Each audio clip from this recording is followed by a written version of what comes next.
Hello student.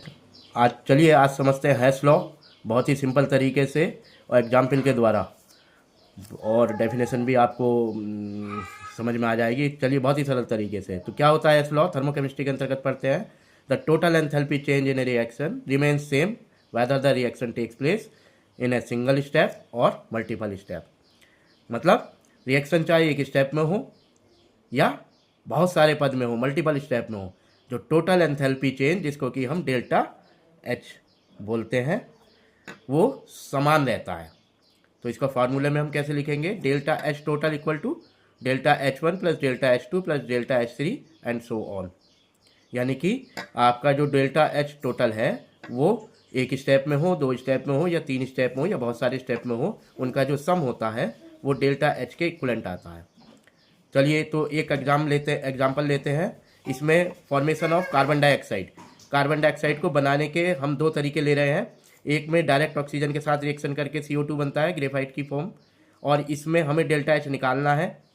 और एक carbon dioxide को बनाने के हम दो स्टेप में बनाते हैं। स्टेप वन में carbon plus half O2 equal to carbon monoxide CO, और इसमें जो डेल्टा एच एंथैल्पी चेंज आता है वो -110.5 किलो जूल पर मोल में आता है।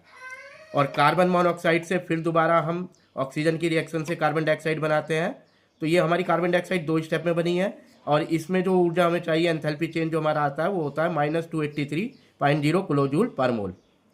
तो हमारी डेफिनेशन क्या कहती थी? चाहे रिएक्शन एक स्टेप में बने चाहे रिएक्शन मल्टीपल स्टेप में बने, जो टोटल एंथैल्पी चेंज है, डेल्टा एच की वैल्यू है, वो बराबर रहती है। तो हम हेंस लॉ कैसे अप्लाई करेंगे इस रिएक्शन पर? देखिए कि हमें निकालना है कि कार्बन से कार्बन डाइऑक्साइड बनाने में डेल्टा एच कितनी लगी। तो हमने जो मल्टीपल स्टेप में हमने पहले निकाला, डेल्टा एच वन हमारा कितना लगा और प्लस डेल्टा एच टू, तो उन्हें हमने जोड़ दिया। तो डेल्टा एच हमारा आ जाएगा delta H one plus delta H to, क्योंकि दो ही स्टेप थे इस रिएक्शन में। तो पहले स्टेप में हमारी डेल्टा एच की वैल्यू कितनी थी? -110.5। दूसरे स्टेप में डेल्टा एच कितना था? -283.0। तो टोटल हमारा कितना हो गया? माइनस माइनस का वैल्यू, माइनस का साइन आएगा और ये प्लस हो जाएगा। तो 393.5 किलो जूल पर मोल। यानी ये जो हमारी डेल्टा एच है ये कितनी आएगी?